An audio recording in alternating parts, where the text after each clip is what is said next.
Welcome to House of Whimsical Terror. I'm Esther. I'm Mary. And we're coming to you from Tucson, Arizona. We're telling real stories of the fantastical.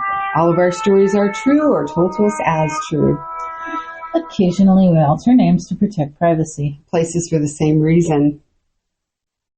Today's story is The Lone Star Stranger. Lone Star Stranger. And we have our wonderful Texan with us, MJ. And she's going to tell a story, a wonderful classic story from her childhood.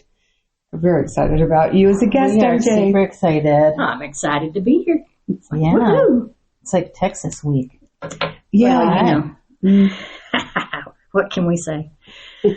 All right. So, All right. y'all ready? We're ready. All right. So to kind of give the story some context, I grew up in a small town in Texas, Coppell, Texas, which now is not a small town anymore, but it used to be. Maybe 2,000 people. Oh, real small. So It's pretty small. it's important to the story to know that everybody knew everybody. And if you didn't know them, like, that, you knew their kin.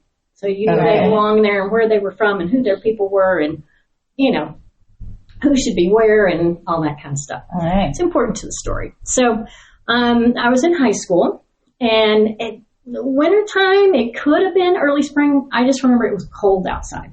It's Okay. important to the story. And to go to the movies, you had to drive to another town. You drove to Dallas, or you drove, or, you know, you went somewhere else, because my senior year, we got a blinking light and a Dairy Queen, and that was a big deal. Oh. You're right. from a small town, when. So my friend and I had gone to the movies in Dallas, and we were coming home, and it dark outside, and it was cold. So high school kids that we are, we're like 16, 17, because I had my driver's license, and I had my big brown Chevy truck. So All right. the windows are cranked up. The heater is cranked up because it's cold. And we're driving back from the movies, and we're, you know, going down a county road. Now, parallel to the county road, the railroad tracks, like any small Texas town. Mm-hmm. You got to have a railroad track running through it. Exactly. I can visualize this. Yeah. And we're out there like there's nothing. There's nothing. There's not a house for 2 or 3 miles. There's nothing. There's the railroad tracks. There's us. There's no lights. There's a big old bar ditch on both sides of the road for when it, you know, floods and the water gets high.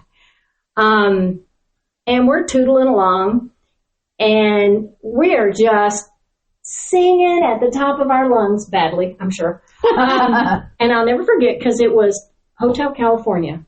Of course. Yeah. Okay, Yep. by the Eagles. And we're just, we're singing. But again, it's important. The windows are rolled up. The radio's cranked. Where's that? And comes the turn off the county road to get to her house. And you had to cross the railroad tracks to get there. Mm-hmm. Now, I'm starting to make the turn. And in the field, on the other side of the railroad tracks, there was one big light on a telephone pole. Okay. And it's in the middle of this field. And it's so the county, when they maintain the road and all the stuff, because the railroad tracks are there, there's no alarm that comes down. There's no flashing light. You got to take care of yourself. You know, look both ways, people, before you cross the tracks. And so I turn off, and we start down this road, and it was like dipped down to where the railroad tracks were. And my friend goes, "Who is that?" And she points. And so I took my foot off the gas. Mm-hmm. Right. Because I'm like, you're from a small town. If somebody's out in the middle of nowhere, in the middle of the night, you know them, and you're going to stop and help them. And if you don't know them, you're going to the closest house to tell somebody that there's somebody out there in the middle of the night. Right. You know, it's like, wait a minute. Mm-hmm. And so I took my foot off the gas, and I'm looking, and we're both looking at this man standing under the light by this telephone pole in the middle of the field. In the cold. In the cold. Yeah. I mean, you know, it's cold. It kind of been raining off and on, you know, everything was kind of soggy that time of year. And so I take my foot off the gas, and we're both looking forward, and a train just hauled in front of us. I jammed my foot on the brake, She grabbed the emergency brake and pulled it. That train missed us by a frog hair. Whoa. I am not kidding. There was less than a foot. And we're in that truck, and it was a long old, regular old cargo train, so the truck is just rocking from the wind buffeting off the train. And we're watching this go by, just sitting there with our mouths wide open and our hearts in our throat going, Yeah. Whoa. holy crap. Yeah. And so the train passes, and we both kind of like, still got my foot jammed on the brake. Never changed gears. Never put it in park. Because there wasn't time. Right. And so I take my foot off the brake, and we roll forward, looking both ways this time, with the radio off. Thank you very much. So you could hear. We could not hear that train. And for some reason, the front light was out. You always have that big bright light on the front. Oh, right. The caboose lights were working, all the running lights were working, but that front light was not for some reason. And so we roll across the tracks, and then I put the truck in park, and I looked at her, and she looked at me, and I went, "Where'd he go?" Because again, we're 2 miles from anybody's house. Right. It's in the middle of a field. About a half mile behind this field is where the woods start. There's creeks and vines, and it's dense. And, you don't just go strolling through. And from the time it took that train to pass, there's no way he could have made it into the woods. Interesting. It's too far away. And there's nothing there. And so we pull the truck forward, and we pull off on the side, and we get out with flashlights and stuff. And, we're hollering for him, are you okay? Or, that. Oh. And we walk over to where this post is in the middle of a field. And we look around. None of the grass and weeds are disturbed. So no footprints. There were no footprints because the ground was soft.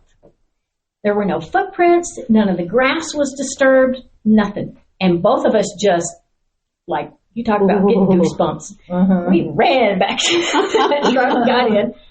I drove her the rest of the way home. Her daddy happened to be the chief of police in our small town. Oh, wow. So we tell him, we're like going, this is what happened to us. So he loads us into his, police car, and, with the big spot and everything. And we go out there, and he's looking around, and still nothing. He couldn't find anything either. And we're all looking around, and we're just sitting there. And he loaded us both back up in the police car. And he didn't say anything for a second. And before he put his car into gear, he just turned around and looked at us, and he said, "God was with y'all tonight." Yep. He goes, "If you hadn't seen that fella standing there, this would be a whole different thing I'm coming to look at." Whoa. It was not your time. Fascinating. It was just, so that's my That is amazing. that's my lone stranger tale. Yeah. I was just like, there's no other explanation. And we both saw him. Yeah. Just plain as day, standing there. That gave me the shivers. Yeah, it still gives me that. today. I still, whoa. Yeah. And I'll never forget seeing that train about to kiss the truck. I can tell you that. I was like, yeah, and your friends, quick thought to pull the parking brake, and like, jamming on that's amazing. And it makes me wonder, I always think of, our own ancestors kind of showing up and helping us out when we need it. I wonder if he was connected to you or your friend. I don't know, because it wasn't, neither of us recognized him. And he was far enough away that you couldn't see like distinct features, but you could tell it was a man. You could tell he was tall. You could tell, What was his dress like? His clothing, did it seem contemporary to? Yeah, it was just, and like I say, it was cold enough that, he had a jacket on, but just like any small town guy, nothing stood out to us, I guess I should say. I don't remember distinctly, but if it hadn't have been like, Wranglers and boots and, a pearl button shirt, we would have gone, who is that guy? It would have stuck out, but no. It was just enough to be a gift. Yeah. Enough to say, okay. Guardian angel. I don't know. It's like, look over here. Stop. Y'all have more stuff to do tonight. It's not your night. Yeah. That's right. Yeah. Wow. What a wonderful story. Such a great story. Such a wonderful. MJ, thank you so much for sharing that story with us. Yes, thank you. That's thank you. just heartwarming. I know. It's It creepy does. It's like, all at the same time. It's Doggies. scary, but it's Well, and I can still, It's to not. this day, I can still see him standing under that, you know, how the light kind of halos it, you know, especially in the wintertime in the middle of this field. I was like, Yeah. And to be able to think back to that, you know, because there are those moments in our lives that are just, they make us hold our breath. yeah, You know, they make you catch your breath. that's true. And being able to remember that instant. And the gift of, you know, all those years and still going. You know, Right. Yeah. there's no way we would have survived that. Yeah. No. No way. No. None whatsoever. I mean, it's just like, And I think that's part of like, you know, some things like that, whether you call it a spirit or a ghost or a vision, you know, there are some that are just meant to help you and some that maybe aren't so warm and fuzzy or friendly. Right? But that one definitely was there to help you in some way, it seems. How magnificent. yeah, What a wonderful, it was amazing. wonderful story. Well, MJ, we would love to have you back as a guest. I know you have some other stories for us, so you know, folks can look forward to a future story as well. So, Yeah. Absolutely.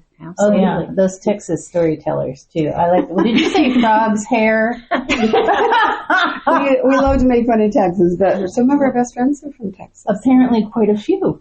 Quite a few. We grow on you, kind of like, you know, moss. We like that. Well, we want to thank you again, and thank you to all of our housemates and listeners out there. Thank you so much for joining us. Please come back and listen to more stories and share. And for now, so long, good friends. Until next time, when we meet back at the house.